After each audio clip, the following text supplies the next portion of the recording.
Par rapport au constructivisme, une autre manière de le dire, encore une fois, c'est juste la def du constructivisme. C'est juste de dire que le sujet connaissant a un rôle actif dans la construction de ses connaissances, c'est-à-dire qu'en fait, il y a des intermédiaires, des filtres entre la réalité et nos représentations. Et ces intermédiaires peuvent être perceptifs, ça peut être nos yeux, ça peut être nos sens, mais ça peut être aussi un média. En fait, l'éducation aux médias, de base, c'est plutôt empreinte de constructivisme. C'est plutôt de dire, ben, en fait, poser une caméra et faire un reportage, mettre un micro ou ne serait-ce que même choisir un thème en réunion de rédaction, eh bien, ce n'est pas neutre dans la construction de ce qui va arriver à la télé ou dans le reportage radio ou dans le papier, l'article écrit demain. Le fait d'écrire 1500 signes sur un sujet, ben, ce n'est pas neutre. Les intermédiaires, qu'ils soient symboliques, qu'ils soient perceptifs, ont un impact, et même moi-même, je suis un intermédiaire, je suis un prof. Un prof, un éducateur, c'est un intermédiaire par rapport au savoir. Mais est-ce qu'il y a des moments où il n'y a pas d'intermédiaire? Eh ben non. Eh ben non. C'est, en tout cas, selon moi qui suis constructiviste. Mais je vous dis, en tout cas je vous ai dit l'autre fois, ne pas être constructiviste là maintenant, c'est vraiment très difficile. Il n'y a plus personne que je connais en philo qui n'a pas qui ne partage pas ce postulat que nos représentations sont le fruit de construction. Et qu'il y a toujours des intermédiaires, que ce soit nos cinq sens, que ce soit notre ouïe, notre vue, que ce soit notre langage, les mots qu'on utilise pour dire le monde. Moi je crois que sur même en sociaux, sur la manière, nos habitudes sont... Oui, alors oui, en plus il y a potentiellement des filtres sociaux, des filtres culturels, et quand on parle justement sur Internet, il y a Elie Pariser qui a popularisé cette notion de bulle de filtre, de chambre d'écho. C'est-à-dire que c'est l'idée selon laquelle, avec les algorithmes, eh bien, je vais être beaucoup plus confronté aux avis auxquels j'adhère a priori, aux avis des personnes qui me sont proches, qu'à des avis qui ne vont pas du tout dans mon sens. Et c'est de se dire, effectivement, alors quand je suis sur mon fil d'actu, et puis je te donne la parole, quand je suis sur mon fil d'actu, je vois plus volontiers des infos qui vont dans mon sens, ou dans le sens de mes groupes d'appartenance, que des infos qui vont à l'encontre de ça.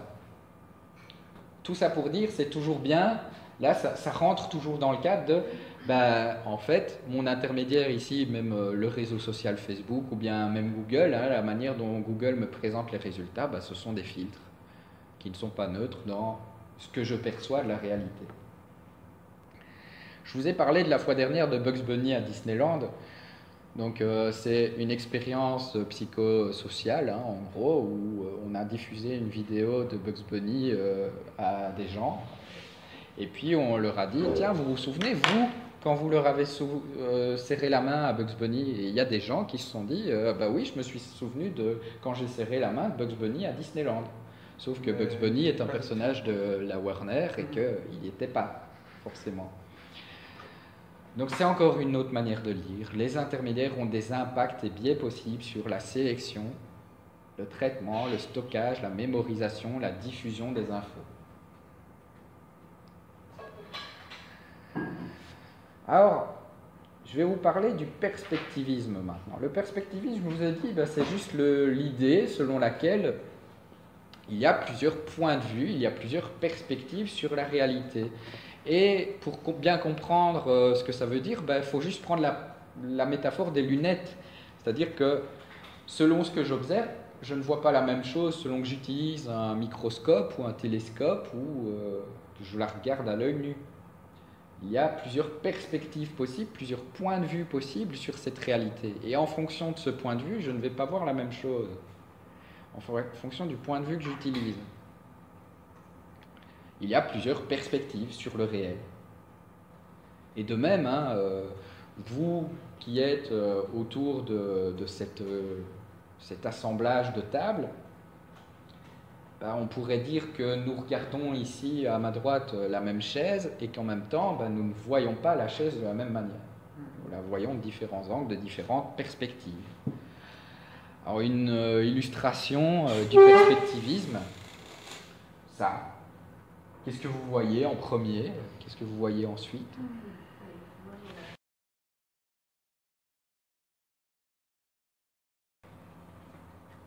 Le chat du Cheshire d'Alice au Pays des Merveilles qui dit « Je ne suis pas fou, c'est juste ma réalité qui est différente de la tienne. Ma perspective est différente de la tienne. » Alors avec cette question, est-ce que toutes les perspectives se valent? Si oui, on est dans du relativisme. Tous les points de vue se valent.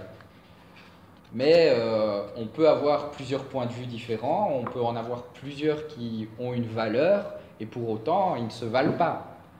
Par exemple, en fait, c'est ce que j'illustre ici, c'est-à-dire que si on considère que nos perspectives peuvent nous dire quelque chose sur la réalité, c'est-à-dire qu'on est dans un postulat pragmatiste et ou réaliste, on peut considérer aussi que certaines perspectives ont plus de valeur que d'autres pour nous parler de cette réalité. Il y a des perspectives qui sont, entre guillemets, à côté de la plaque. Il y a des perspectives qui nous parlent un peu, beaucoup de la réalité, qui nous parlent plus ou moins bien de cette réalité. Donc c'est pas parce qu'on est perspectiviste qu'on est relativiste. C'est ce que j'explicite ici. Le perspectivisme, c'est très lié au constructivisme. Hein. Si je le formule sous la forme, tout savoir humain repose sur une perspective donnée, sur un point de vue. Notre savoir est le fruit de construction. Notre savoir repose sur notre point de vue, notre perspective. Voilà. C'est très lié. Si je dis qu'il n'existe pas de point de vue meilleur qu'un autre, ben je suis dans du relativisme. Tout ne serait que perspective. À chacun sa perspective. Mais je peux avoir un perspectivisme non relativiste, c'est ce qu'on exemplifiait tout à l'heure avec l'émission dont nous parlait Laurent. Il y a un panel de personnes qui s'expriment en premier, puis il y a un panel d'autres personnes qui ont un autre statut qui s'expriment en second, et puis il y a un troisième, etc. etc. Et puis, ou bien on a un animateur qui fait une synthèse, ou bien, par exemple, voilà, on pourrait dire débat télévisé entre des candidats à une élection, n'importe quelle élection. On a 4 candidats, ils disent chacun leur opinion. Eh bien, si on a un journaliste qui, en face, a une petite oreillette et il a sa cellule de fact-checking en coulisses, il peut à un moment donné dire « Attendez, ce que vous venez de dire là, en fait, c'est pas 7 milliards qu'il y a eu pour telle action, c'est 5 milliards. » Bam. Bam. Voilà. Donc, ici, on n'est pas juste dans une apposition des opinions. On a un garde-fou, je vais l'appeler comme ça, ce qui témoigne d'un jugement de valeur de ma part, pour dire, ben non, toutes les opinions ne se valent pas. On ne peut pas dire n'importe quoi. Ça va? Donc certains points de vue sont plus pertinents que d'autres pour juger de la réalité. Alors je vous ai mis en lien un article sur le constructivisme et le relativisme. Je vous ai mis un autre, d'ailleurs, un article que j'ai écrit sur la décentration,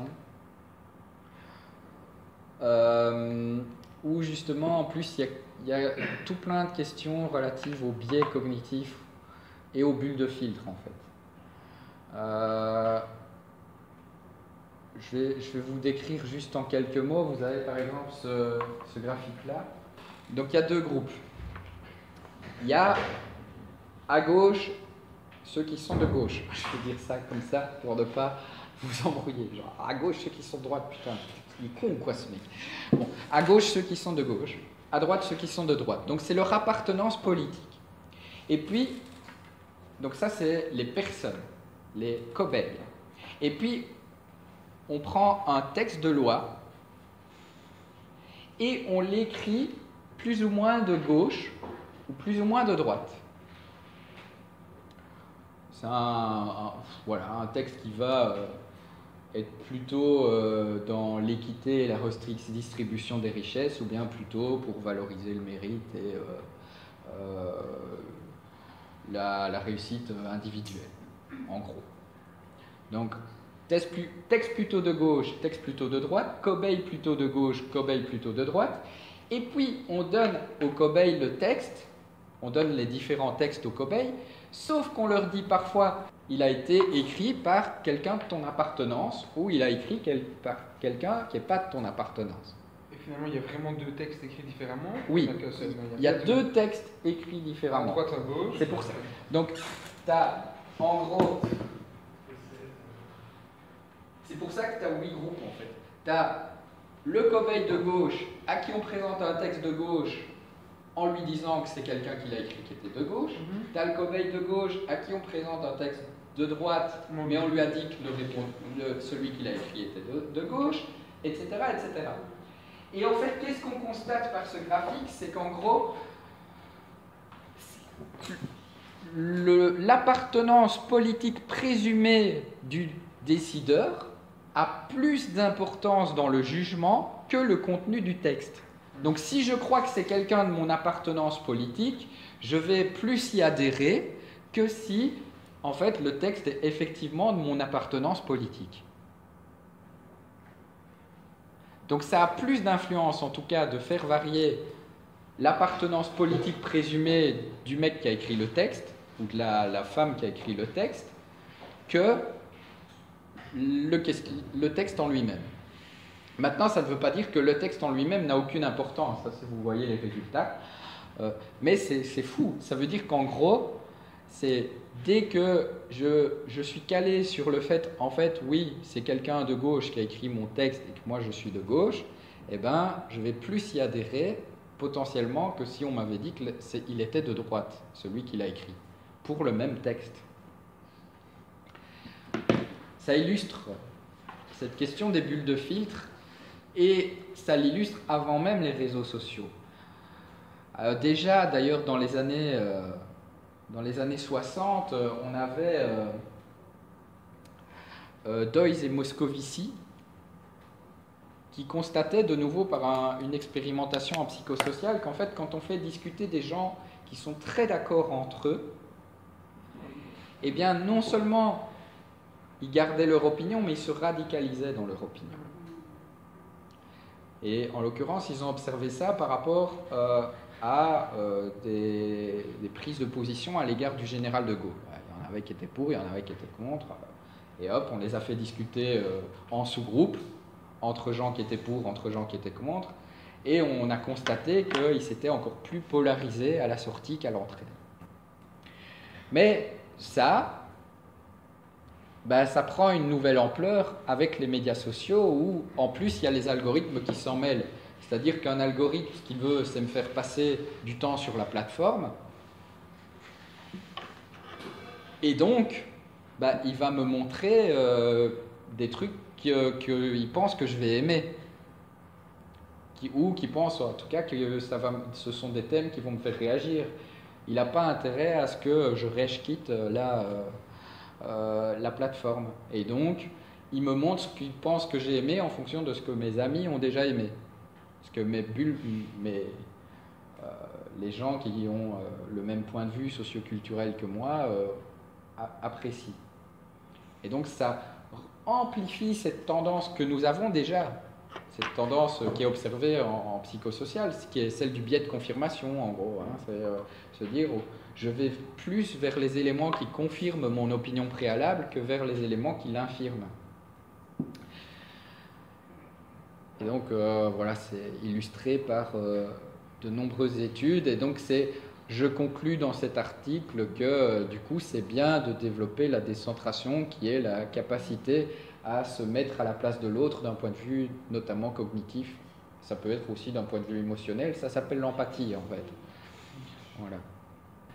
Alors, tout ce qu'on vient de dire, ça a des impacts sur ce qu'on appelle la neutralité et l'objectivité. Des impacts dont nous avons parlé la fois dernière en café philo. Le premier impact, c'est l'idée que la neutralité comme non-engagement, comme le fait de ne pas s'engager du tout, moi ma subjectivité, mes préjugés, je les mets au placard quand je donne cours, bullshit. Non. C'est chimérique, c'est même pas utopiste, c'est juste pas. Ça n'existe pas. La connaissance, ça suppose des croyances. Si on est pragmatiste, le simple fait de me dire je ne suis pas un cerveau dans une cuve, je vis dans un monde ordonné, je ne vis pas dans une simulation, donc je peux dire des choses plus vraies que d'autres sur la réalité, la Terre est ronde, ça repose sur des postulats métaphysiques. Nous sommes engagés dans une certaine mesure. Ça implique toujours une activité du sujet, une activité de perception, une activité de traitement de l'info. A fortiori quand je parle de médias, a fortiori quand j'analyse une émission de télé. Il y a un montage, il y a un angle, je parle d'un sujet plutôt qu'un autre. Un des trucs les plus puissants dans les théories médiatiques, c'est la question de l'agenda setting. Les médias ne nous disent pas quelle opinion avoir, mais ils nous disent sur quoi il faut avoir une opinion. Ils ne nous disent pas tant telle opinion est importante, mais par contre, les médias français, ils nous rabâchent bien que l'immigration, c'est un thème important. Le simple fait de mettre un focus, le simple fait de choisir, et c'est d'ailleurs la grande question dans vos mémoires actuelles, c'est choisir un angle, choisir une délimitation, un point de vue sur la réalité, ce n'est pas neutre. Le programme scolaire, en soi, c'est pas neutre. Pourquoi est-ce que tel programme me propose de parler de tel philosophe et pas d'un autre? Je sais pas moi. Donc, ce n'est pas neutre. Alors ça ne veut pas dire que tous les points de vue devraient se valoir. Il y a sans doute de bonnes raisons à ce que ça ne soit pas neutre. Mais en tout cas, dire que c'est neutre au sens il n'y a absolument aucun engagement, il n'y a absolument aucun point de vue, c'est des conneries. L'objectivité, ça, pour moi, ça existe. Mais en tout cas, c'est au mieux une caractéristique de l'objet. Mon discours n'est pas objectif, sauf si on le considère comme un objet qu'on analyse. Il a une objectivité. Ce que je prétends dire, c'est toujours à travers des filtres. Ça n'empêche pas que je peux dire des choses plus vraies que d'autres sur le réel. Et en même temps, ce n'est pas le réel en tant que tel. Je parle des phénomènes et pas des noumènes. Reprendre les mots de Kant. Alors, on peut se demander du coup, c'est quel genre de réalité qui est le mieux c'est quel genre de truc qu'on peut dire, qu'on peut considérer pour bien comprendre le réel. Et là, on peut avoir au moins deux postures, par extension une troisième, c'est le monisme, le dualisme et le pluralisme. Le monisme, ça veut dire il y a un principe qui nous permet de tout comprendre, qui nous permet de tout expliquer. Par exemple, c'est la matière. Une approche de scientiste positiviste, donc qui nous dit la physique ou la biologie explique tout, potentiellement va nous dire on s'accorde sur la matière. Dualiste, vous retrouvez ça chez Descartes, la dualité corps-esprit, la dualité corps-âme. Voilà, il faut étudier deux principes pour comprendre la réalité. Et le pluralisme, je vous donne dans le mille, c'est plusieurs. Donc le dualisme, c'est un cas particulier de pluralisme. Mais je prends la peine de les distinguer parce que pour moi, un vrai pluralisme, c'est beaucoup plus... Un dualisme, en fait, peut se réduire à un monisme. Dans le sens où, est-ce qu'un dilemme, c'est vraiment un choix? On peut se poser la question. Est-ce que c'est pas une approche, finalement, relativement étriquée? Le pluralisme, tel que je l'entends, en tout cas, donc j'utilise le jeu, c'est deux approches ou plus, et de préférence de plus que deux approches. Donc plusieurs manières de voir la réalité. Plusieurs types d'explications permettent de comprendre le réel. Plusieurs types de réalités permettent de comprendre le réel. Et donc, ça peut être un pluralisme de fond et ça peut être un pluralisme de forme. C'est-à-dire que le fait d'interroger plusieurs panels de personnes, bah, c'est un pluralisme de forme. Le fait de convoquer, ben voilà, je vais étudier un sujet et je vais l'étudier sous l'angle politique, puis je vais l'étudier sous l'angle sociologique, puis sous l'angle économique, puis sous l'angle éducatif, etc. Ben ça, c'est un pluralisme de fond, je vais dire. Ça va ? Donc ça, vous pouvez observer souvent. Donc vous pouvez très facilement observer du perspectivisme dans tous les dispositifs que vous allez étudier. Il y a des perspectives. En tout cas, vous pouvez observer des perspectives. S'agit-il d'une perspective unique? Dans ce cas, on est dans du monisme. Ou s'agit-il d'un ensemble de perspectives? Dans ce cas, on est dans du pluralisme.